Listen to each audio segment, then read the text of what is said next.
So ఇప్పుడు అమృత గారి పరిస్థితి ఎలా ఉంది? అంటే ఇప్పుడు తన లైఫ్ ఎలా ఉంది? అదే విధంగా తన కొడుకు లైఫ్ ఎలా ఉంది? తన కొడుకుకి అటు అందరి ప్రేమ ఉంది. హ్మ్. వాడి బర్త్‌డేలు అవన్నీ మొన్నటిదాకా తమ ప్రేమలత బాలస్వామితో ఉంది. ఇప్పుడేమైనా చదువుతున్నాడా? తను బాబు స్కూల్‌కెళ్తున్నాడు. హ్మ్. అమ్మాయి ఇండిపెండెంట్‌గా బ్రతుకుతుంది. హ్మ్. అమ్మాయి కంఫర్టబుల్‌గా ఇండిపెండెంట్‌గా తనకి నచ్చిన వ్యాపారం చేసుకుంటూ తన కెరియర్‌ని తను చక్కగా ప్లాన్ చేసుకొని బిల్డ్ చేసుకుంటుంది. హ్మ్. అమ్మాయి చాలా ఆత్మవిశ్వాసంతో నిలబడింది. ప్రణయ్ చనిపోయినా, ప్రణయ్‌ని క్రూరంగా చంపేసినా ఆత్మవిశ్వాసంతోటే ఆ అమ్మాయి నిలబడింది. అదే ఆత్మవిశ్వాసంతో పోరాడింది. ఇవాళ హ్మ్, అత్యంత బాధ ప్రణయ్ తల్లిదండ్రులకుంది, ప్రణయ్ కొడుకుకుంది, ప్రణయ్ భార్యకుంది. సరే ఇది శిక్ష పడడం ఒక భాగం. హ్మ్.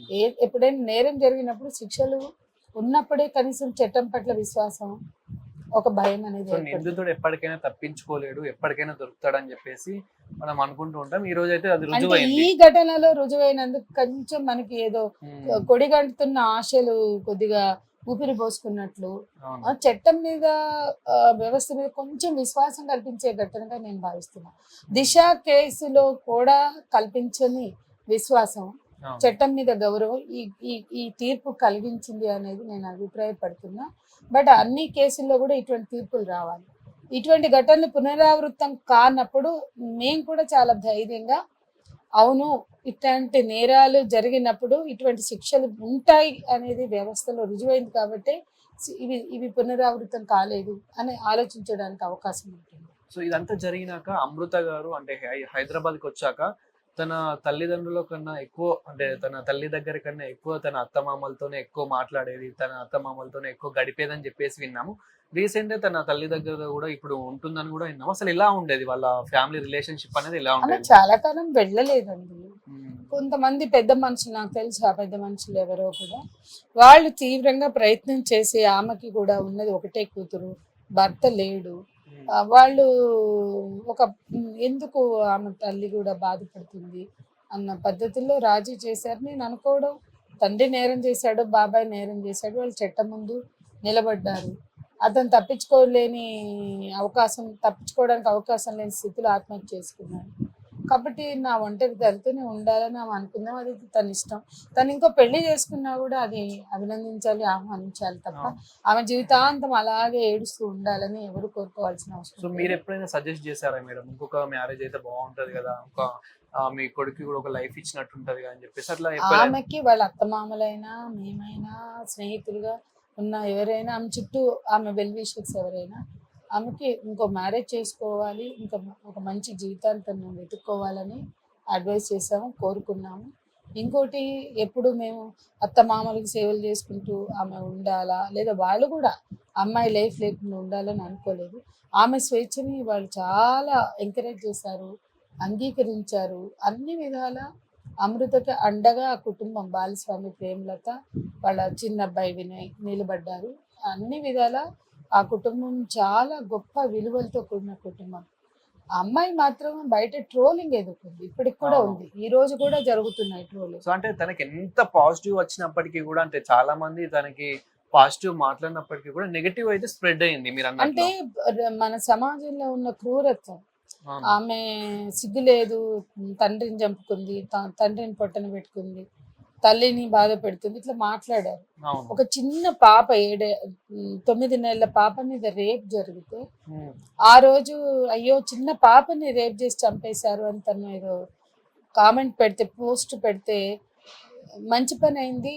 ఒక హిందూ ధర్మ పరిరక్షకుడు అనే ఒక ఐడితో హ్మ్. మంచి పని అయింది. పెద్దగా అయితే నీలాగా ఇష్టం వచ్చినోడిని పెళ్లి చేసుకుని తల్లిదండ్రులను బాధ పెట్టలేదు, అట్లా చచ్చిపోవడమే నయం అని రాశాడు. ఇంకొక నేనే అయ్యప్ప స్వామి అని ఒక పోస్ట్ ఉంది, అవును. ఒక ఐడితో. అతనేమో ఆ, చాలా గలీజ్గా, పెద్దగా అయ్యి నీలాగా అంటే ఆడపిల్లలు అయ్యే కన్నా హ్మ్. అట్లా ముందే చచ్చిపోవడం బెటర్ అని. ఇంకొకడేమో సిగ్గు లేదు నీకు, నా హైదరాబాద్కి మిర్యాలగూడకి వచ్చిపోయే లారీలు ఆపి బతుకు నిధి అని మాట్లాడాడు. అంటే అంత అవమానపరిచారు. హ్మ్. అప్పుడు చాలా, ఒకరోజు ప్రేమలత గారు ఫోన్ చేసి చాలా ఏడుస్తుంది, ఏదో రాశారట ఎవరో అని చెప్పండి అని నాకు చేసింది.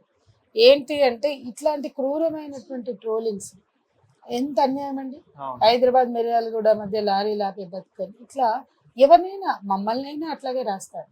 ఈ సంస్కృతి మరి ఇక్కడే ఉంది. మరి మన దేశం నుంచే వచ్చింది. ఇదే దేశం యూరోప్, అమెరికా లేకపోతే అరబ్ నుంచి రారా? మరి మన సంస్కృతి గొప్పది, మనది సాంప్రదాయం, మనది స్త్రీలని గౌరవించే సాంప్రదాయం అన్న చోట అమృత ఎదుర్కొన్న ట్రోలింగ్ చూసినా, మేము రోజు ఎదుర్కొనే ట్రోలింగ్ కానీ చాలా మంది ఎదుర్కొనే ట్రోలింగ్ చూస్తే స్త్రీల పట్ల చాలా హీనమైన సంస్కృతి కూడా ఈ దేశంలో విలయతాండవం చేస్తుంది.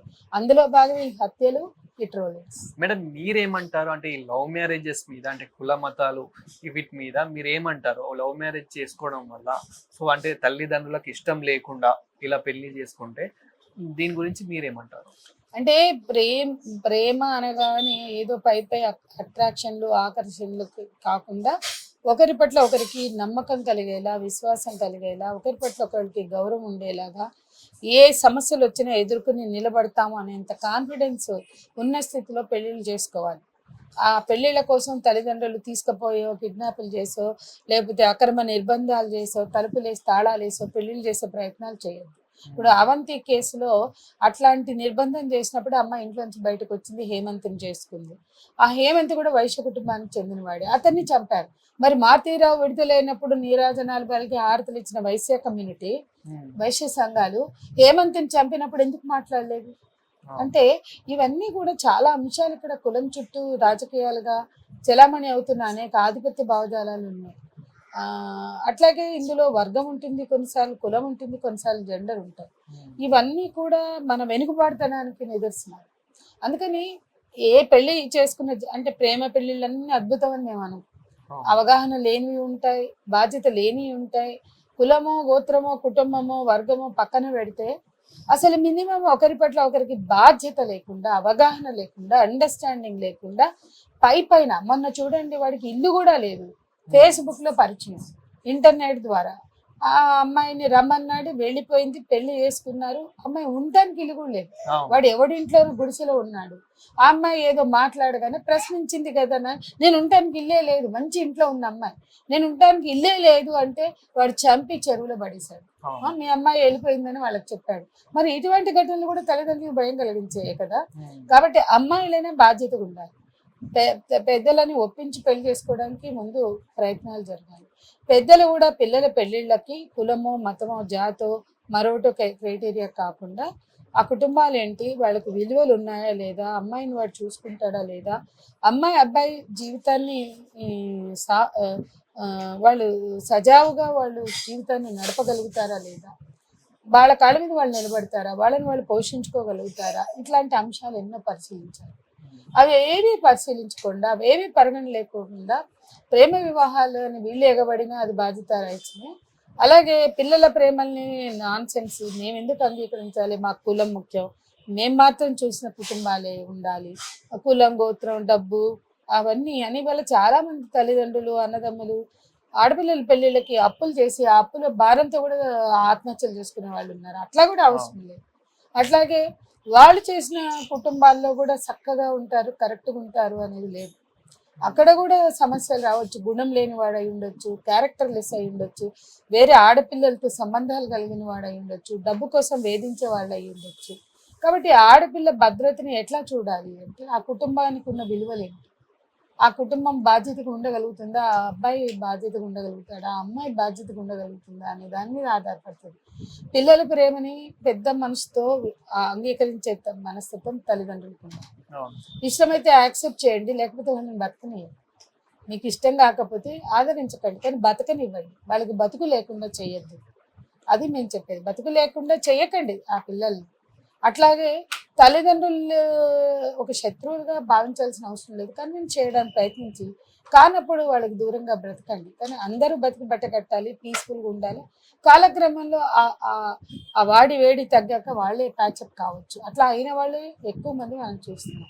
కానీ ఇది ఇటీవల నార్త్ నుంచి వచ్చినటువంటి ఈ హానర్ కిల్లింగ్స్ పేరు వచ్చిన ఈ పరిణామం చాలా విషాదం, చాలా అన్యాయం, చాలా అనవసరం. దీన్ని మాత్రం చాలా డిస్కరేజ్ చేయాలి. ఇంకా అంటే ఇలాంటి వాళ్ళు చాలా మంది మీరు అన్నట్టు రేప్ కేసులు అవుతున్నాయి బయట, అంటే ఎక్కడెక్కడి నుండో వచ్చి ఇక్కడ చాలా రేప్ కేసులు అవుతున్నాయి. అదే విధంగా మనం చూస్తూ ఉన్నాం డైలీ ఎలా ఒక్కొక్క ఎలా హింసిస్తున్నారు ఏంటి అనేది. సో ఇలాంటి వాళ్ళకు ఎలాంటి కేసు పడితే బాగుంటుందని మీరు ఒక మహిళగా మీరేం చెప్తారు? అంటే అసలు వైలెన్స్ అగైన్స్ ఉమెన్ పెరిగింది మనకి అనేకం. టెక్నాలజీ కూడా వాళ్ళ పాలిట శాపంగా మారింది. అంటే ఒక ఫ్యూడల్ కన్జర్వేటివ్ థింకింగ్ లో స్త్రీలకు భద్రత అనేది లేదు. స్త్రీల రక్షణ కోల్పోయిన సందర్భాలు రోజు రోజుకి పెరుగుతున్నాయి. హింస పెరుగుతోంది. ఇందులో ప్రేమలు ఉంటున్నాయి, పెళ్ళిళ్ళు ఉంటున్నాయి. అందుకని స్త్రీల రక్షణకు సంబంధించిన అంశాలుగా పరిగణలోకి తీసుకోవాలి. ఎన్ని నేరాలు జరిగితే అన్ని నేరాల్లో విధిగా శిక్షలు ఉండాలి. అవి మరణ శిక్షలుగా ఉండకపోయినా కనీసమైనటువంటి కఠిన శిక్షలుగా ఉండాలి. ఆ శిక్షలు అన్నిట్లలో 100 నేరాలు జరిగితే 100 కేసుల్లో కూడా శిక్షలు పడినప్పుడు చాలా మంది దానికి భయపడతారు. అందుకనే మేము మరణ శిక్షలు లేని దేశాల్లో నేరం ఎందుకు తక్కువగా ఉంది, ఎందుకు నేరస్తులు చట్టాన్ని వైలేట్ చేయడానికి సాహసించరు అని కనుక పరిశీలిస్తే ఏ వైలెన్స్ని అక్కడ సమాజం ఒప్పుకోదు, వ్యవస్థలు ఒప్పుకోవు.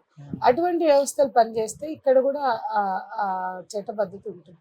మేడం ఇక్కడ అంటే అమృత గారి తండ్రిది ఎంత తప్పు ఉందో, సో అమృత గారిది కూడా కొంచెం తప్పు అయితే ఉంది అని చెప్పేసి అంటే మీరు కూడా విన్నారు.